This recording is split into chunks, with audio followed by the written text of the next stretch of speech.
So hey guys, in this video we are going to see some policy measures to control inflation. Okay, so the measures, we can classify these policy measures into monetary policies, fiscal policies, and the third administrative and side measures. So we'll see the third categorization in the next video. So this is the most important thing of the whole chapter, inflation.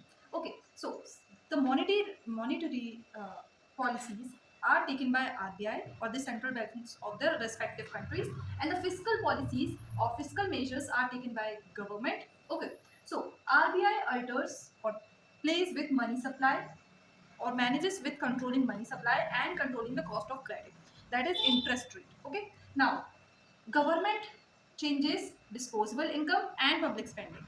So let's see one by one. Okay, so the measures taken by RBI, we can classify it again into two kinds of measure, that is qualitative and quantitative. Okay, so in quantitative repo rate मतलब क्या होता है, जिस rate में RBI जो है land करता है अपने पैसे कमर्शियल बैंक्स को, तो मान लो अगर उन्होंने रेपो रेट बढ़ा दिया, ठीक है, तो कॉस्ट ऑफ बोरिंग क्या हो गई, बढ़ गई, है ना।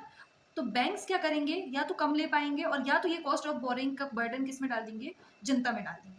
अब जनता में डालेंगे तो कॉस्ट ऑफ बोरिंग क्या हो जाएगी, बढ़ जाएगी, जिससे लोन लेना कम हो जाएगा। लोन लेना कम होएगा तो मनी सप्लाई कम होगी, मनी सप्लाई कम होगी तो इन्फ्लेशन कम होगा। डिमांड साइड वाला याद करो, एग्रीगेट डिमांड क्यों बढ़ रही थी, क्योंकि मनी सप्लाई, लोगों के पास ज्यादा पैसा था। अब लोगों के पास पैसा ही कम रहेगा तो डिमांड भी कम होगी और इन्फ्लेशन भी कम हो जाएगा। ऐसे ठीक है, रिलेशन बना के चलो।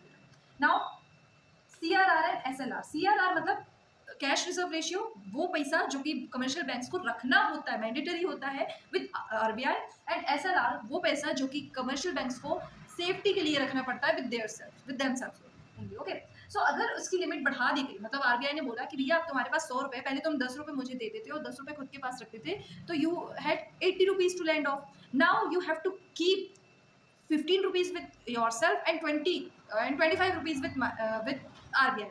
तो इसका मतलब उनको 40 रुपए रिजर्व्स में रखना पड़ेगा। अब उनकी लैंडिंग कैपेसिटी कम हो गई कि नहीं, पहले 80 थी अब 60 हो गई, तो अब लोग 60 रुपीज ही आगे दे पाएंगे, और 60 रुपीज ही आगे देना है तो उन लोगों को इंटरेस्ट रेट भी बढ़ाना पड़ेगा, क्योंकि भैया मांगने वाले इतने हैं, देने वाले इतने कम हैं, राइट। तो इससे भी क्या होगा, मनी सप्लाई कम होगी। फिर open market operations, open market operations के थ्रू जो आरबीआई है वो सेल करता है गवर्नमेंट सिक्योरिटीज एंड बॉन्ड्स को विद पब्लिक।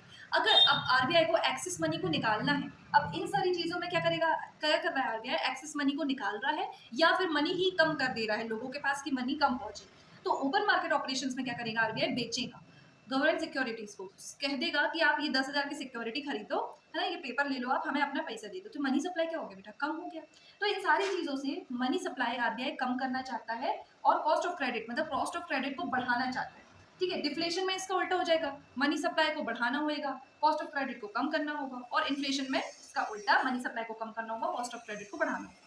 फिर क्वालिटेटिव रिस्पॉन्सेज में देखो, increase in margin requirements, margin requirements को बढ़ा सकते हैं। मतलब अगर आप लोन ले रहे हैं, कह लीजिए 10,000 रुपए का, और पहले आपकी मार्जिन रिक्वायरमेंट्स थी कि आपको कोलेट्रल देना पड़ता था 2,000 रुपए का, अब आपको 5,000 का देना पड़ेगा। तो इससे क्या होएगा, देखो दिक्कतें तो हैं, लेकिन स्पेक्युलेटिव जो डिमांड करते हैं लोग बोरोइंग की, वो कम हो जाएंगी। फिर CCR, फिर मोरल सुएशन मतलब एडवाइसेस देगा आरबीआई। देखो ये मैंने अभी इसलिए नहीं समझाया क्योंकि ये थ्योरेटिकल ज्यादा, बाकी ये समझाने लायक है, तो अभी मैं कंसेप्ट पे ध्यान दे रही हूँ, बाकी थ्योरेटिकल हम आगे, जैसे हम हमेशा से पढ़ते आए हैं, आगे अपने नोट्स से रेफर करके पढ़ेंगे। ठीक है, ये ज्यादा थ्योरेटिकल है, इसमें एडवाइस दे रहा है, इसमें भी क्या कर रहा है, ये भी मार्जिन रिक्वायरमेंट्स जैसा है। ठीक है, ये दोनों सेम है, बाकी ये दोनों तीनों आई होप आपको समझ में आ गए होंगे। फिर फिस्कल पॉलिसीज, गवर्नमेंट लेते हैं डिस्पोजेबल इनकम, मतलब जो इनकम आपके पास है आफ्टर स्पेंडिंग, मतलब देखो 10,000 की मुझे सैलरी मिली, 2,000 मैंने टैक्स में दे दिया, अब मेरे पास इनकम कितनी बची जो मैं एक्चुअली कंजम्पशन पे ला सकती हूँ, 8,000।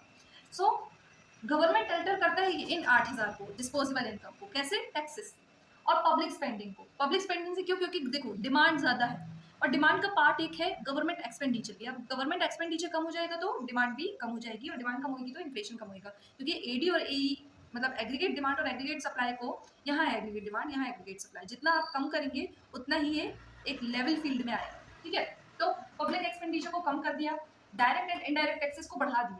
ठीक है, डायरेक्ट टैक्सेस मतलब कि लोगों पे नहीं लगे, लोगों पे लगेगा डायरेक्ट। इनडायरेक्ट टैक्सेस मतलब कि इंडस्ट्रीज पे लगेगा, वो भी लेकिन लोगों पे ही ऊपर आता है ना।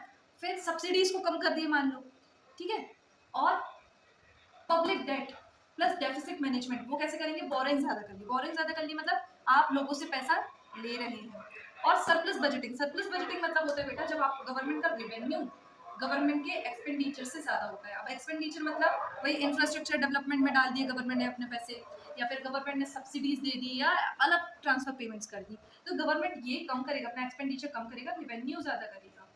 ठीक है, डेफिसिट बजट सरप्लस बजटिंग की पॉलिसी भी अपना सकते हैं।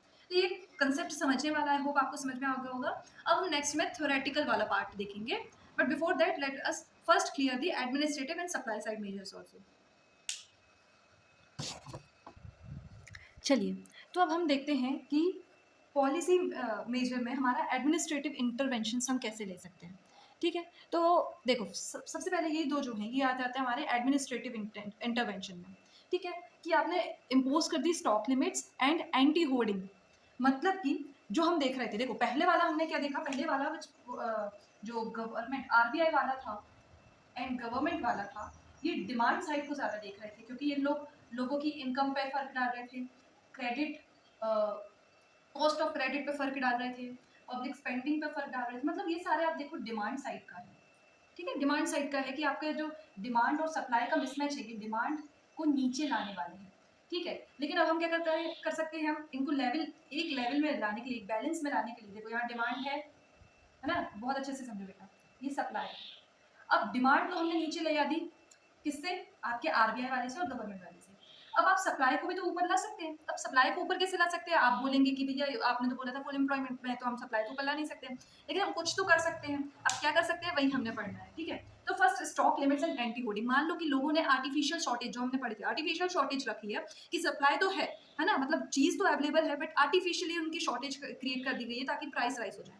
तो हम ऐसे एक्ट्स ला सकते हैं जैसे essential commodities act in India, मतलब जो है, तो ये प्रिवेंट करता है ट्रेडर्स को होर्डिंग करने से of essential goods like pulses, onions, oil seeds, है ना, ये सब की। मतलब ठीक है, समझ में आया होगा, अगर इसमें तो समझाने की ज़्यादा ज़रूरत नहीं है। तो आर्टिफिशियल स्कार्सिटी को ये ब्रेक कर देगा। फिर प्राइस कैप्स एंड सीलिंग, मतलब कि प्राइस सीलिंग या फिर एडमिनिस्ट्रेड प्राइसिंग, मतलब कि एक प्राइस में सील लगा देना कि भैया आप 50 रुपये से ज़्यादा इसको नहीं बेच सकते। समझ में एक बार, और ये टेम्परेरी रहेगा, तो मतलब fixing temporary price ceilings. Okay, on life saving medicine, जैसे कि आपकी ड्रग्स की आपके कैंसर के ड्रग्स होते हैं, मेडिसिन होती हैं, है ना, ये सब में आपने प्राइस सीलिंग लगा दी कि इसमें इन्फ्लेशन नहीं होएगा। क्योंकि कई चीज़ों में देखो, हम मैगी में इन्फ्लेशन कर सकते हैं, हम लग्जूरियस प्रोडक्ट में इन्फ्लेशन सह सकते हैं, बट हम आईफोन में भी सह सकते हैं। ठीक है, लेकिन हम लाइफ सेविंग और इसेंशियल चीज़ों में, जो कि ना ही सिर्फ अमीर बट गरीब लोग भी ले रहे हैं, हम उसमें इन्फ्लेशन नहीं झेल सकते। तो सरकार ज़्यादातर जो ये सब जो पॉलिसी इंटरवेंशंस करती है, एडमिनिस्ट्रेटिव इंटरवेंशंस करती है, ये ज़्यादातर इसेंशियल चीज़ों में करती है, जैसे लाइफ सेविंग ड्रग्स और आपके essential everyday use commodities like आपके एग्रीकल्चरल ग्रेन्स हैं, फूड्स हैं, वेजिटेबल्स हैं, इन सब चीज़ों में। ठीक है, फिर आ जाएगा आपका ट्रेड पॉलिसी एडजस्टमेंट। ये दो जो हैं ये ट्रेड से रिलेटेड है। ठीक है, lowering import tariffs. Import tariffs मतलब जो आते हैं सामान आपका इम्पोर्ट से आता है, उसमें आपने जो टैरिफ्स लगा रखे हैं, है ना, जो आपने टैक्सेस लगा रखे हैं। मान लो आईफोन आता है 10,000 का, लेकिन आपने उसमें 2,000 रुपये टैरिफ्स लगा रखे हैं, तो अब हमें यहाँ कितने मिलेगा, 12,000 रुपये में मिलेगा, है ना। अब 12,000 रुपये में मिलेगा, तो ये भी एक तो देखो इन्फ्लेशन ही है ना। दूसरा कि हमारे यहाँ आईफोन की कमी है, मान लो जो डोमेस्टिक मार्केट में हमारे यहाँ आईफोन की शॉर्टेज है। अब शॉर्टेज है तो फिर से इन्फ्लेशन आ गई, सप्लाई साइड में शॉर्टेज होगा तो इन्फ्लेशन आएगा बेटा, क्योंकि प्राइस बढ़ेगा, और प्राइस बढ़ना मतलब इन्फ्लेशन आना। ठीक है, तो इम्पोर्ट्स को सस्ता बनाने के लिए हम ऐसा करते हैं, ताकि हमारे यहाँ जो डोमेस्टिक शॉर्टेज है वो उसका इम्पैक्ट मिटिगेट हो सके। ठीक है, कम हो सके। नाउ तो डोमेस्टिक से सप्लाई क्या हो जाएगी, बूस्ट हो जाएगी, सप्लाई बूस्ट हुई तो इन्फ्लेशन कम हो जाएगा। और ये भी लाइक ऑलवेज एसेंशियल गुड्स में होगा, आईफोन में नहीं कराएंगी सरकारें। ठीक है, फिर रिस्ट्रिक्टिंग एक्सपोर्ट्स। एक्सपोर्ट्स मतलब क्या बेटा, फॉरेन डिमांड है हमारी। अब फॉरेन डिमांड है तो मतलब कि फिर से डिमांड ज़्यादा है, सप्लाई कम है, तो फिर से इन्फ्लेशन होएगा। तो इसलिए कई बार हमारे यहाँ जो सरकारें हैं वो बैन लगा देती है कुछ एग्रीकल्चरल प्रोडक्ट्स में। ठीक है, कई बार मिनिमम एक्सपोर्ट प्राइसेस रख दिए जाते हैं कि भैया इसके प्राइस में आपको बेचना पड़ेगा, या फिर एक्सपोर्ट ड्यूटीज़ लगा दिया, आपने कोटास फिक्स कर दिया कि आप 100 से ज़्यादा क्वांटिटीज एक्सपोर्ट नहीं कर सकते हैं। ठीक है, ताकि इंश्योर रहे कि जो डोमेस्टिक जो आपका देखो, इसमें इंश्योर कर रहे हैं कि जो इंपोर्ट वाले में इंश्योर कर रहे हैं कि डोमेस्टिक शॉर्टेज जो है वो इंपोर्ट्स वाली चीजें पूरी कर सके, और इसमें इंश्योर कर रहे हैं कि यहाँ डोमेस्टिक जो है हमारे मार्केट में कमी ना हो जाए, तो हम इसको कम करेंगे, इसको बढ़ाएंगे कि डोमेस्टिक जो कमी है वो इम्पोर्ट्स पूरी कर सके और एक्सपोर्ट्स इतने ना बढ़ जाए कि हमारी डोमेस्टिक मार्केट में कमी हो जाए। ठीक है, तो ऐसे इन दोनों से ही क्या होगा, और लोकल प्राइसेस जो है स्टेबल रहेंगे, हमारे डोमेस्टिक प्राइसेस स्टेबल रहेंगे। फिर ये है स्ट्रक्चरल सप्लाई चेन रिफॉर्म्स। ये क्या कहलाते हैं बेटा, जैसे हमने पढ़ा था कि एक हमने type of cause of inflation में पढ़ा था, जो कि एक टाइप है स्ट्रक्चरल वाला। तो स्ट्रक्चरल वाला इंफ्रास्ट्रक्चर की वजह से हो रहा था। तो इंफ्रास्ट्रक्चर इन्वेस्टमेंट कर सकते हैं हम, है ना, कोल्ड चेन लॉजिस्टिक्स को बढ़ा सकते हैं ताकि हमारी जो सप्लाई चेन है वो बनी रहे, बरकरार रहे, ताकि शॉर्टेज ना पड़े सीजन्स में। जैसे कुछ सीजन्स में टमाटर की शॉर्टेज पड़ जाती है, प्याजों की शॉर्टेज पड़ जाती है। जैसे मुझे याद है टिकटॉक में बहुत ज़्यादा चला था वो, जब टिकटॉक का ज़माना था, कि प्याज वाले तो अब ये लखपति हैं, अंबानी हैं, ये वो। ठीक है, तो ये supply chain shortage, supply chain के डिस्ट्रक्शंस की वजह से ये शॉर्टेज हो रही है, और शॉर्टेज क्या ला रहा है, इन्फ्लेशन ला रहा है। इसलिए देखो, ट्रांसपोर्टेशन मतलब सारी चीज़ें इकोनॉमीज में जुड़ी हुई है बेटा, बस आपको अच्छे से पढ़ने की ज़रूरत है, बाकी सब मक्खन मलाई हो जाएगा। ठीक है, तो टेम्परेचर कंट्रोल्ड आपने वेयर हाउसिंग की फैसिलिटीज दे दी, ताकि सप्लाई चेन, यहाँ पे ध्यान रखना, सप्लाई चेन बरकरार रहे, टूटे ना, क्योंकि चेन टूट गई तो शॉर्टेज होगा, शॉर्टेज होगा तो इन्फ्लेशन होगा, प्राइस में राइस हो जाएगा बेटा। फिर to minimise post harvest losses of perishable foods. ठीक है, ये क्या करेगा, this dampens the seasonal prices spikes common in developing economies like India. Now market defragmentation, ये क्या है, एग्रीकल्चर जो मार्केट है हमारा उसको स्ट्रीमलाइन करना, ताकि हम अननेसेसरी इंटरमीडियरीज को भगा सकें। ठीक है, अब इंटरमीडियरीज बेटा जितने भी बीच में मिडिलमैन होते जाते हैं, उतने चीज़ों का प्राइस जो है बढ़ता जाता है। जैसे कि किसान ने बनाया 100 रुपये का, फिर उसने बेचा दूसरे मिडिल मैन को, वो 110 में बेचा, किसान को 10 का फायदा होगा। फिर मिडिल मैन ने तीसरे मिडिल मैन को बेचा, दूसरे मिडिल मैन को बेचा 140 में। ठीक है, अब इसको 20 का फायदा हुआ। अब मिडिल मैन ने फिर चौथे, पांचवे, तो ये जितने मिडिल मैन होते जाएंगे उतना प्राइस जो है देखो बढ़ता जाएगा। जबकि एग्रीकल्चर जो रियल आउटपुट था वो तो 100 का है मान लो, और लास्ट में कंज्यूमर को वो 200 का पड़ रहा है। तो ये तो फालतू का है ना, आर्टिफिशियल इन्फ्लेशन है ना, आर्टिफिशियल राइज एंड प्राइस है ना, कि ये भैया कुछ है ही नहीं, मतलब प्रोडक्टिविटी तो यहाँ जीरो है लेकिन प्राइस बढ़ रहा है। तो ये क्यों ऐसा हो रहा है, तो हम ये हो रहा है फ्रेगमेंटेशन की वजह से। एग्रीकल्चर मार्केट और कंज्यूमर्स के बीच में जितना डिस्टेंस होगा बेटा, उतना प्राइस बढ़ के आएगा। हम कंज्यूमर्स को और एग्रीकल्चर फार्मर्स को जितना पास लाएंगे उतना प्राइस जो है सही रहेगा। तो ये कंज्यूमर्स को भी फायदेमंद रहेगा और किसानों को भी फायदेमंद रहेगा बेटा। ठीक है, intermediaries, reducing unnecessary intermediaries between producers and consumers. ठीक है, this reduces structural markups and lowers retail inflation. Retail inflation याद रखना, this is related to retail inflation.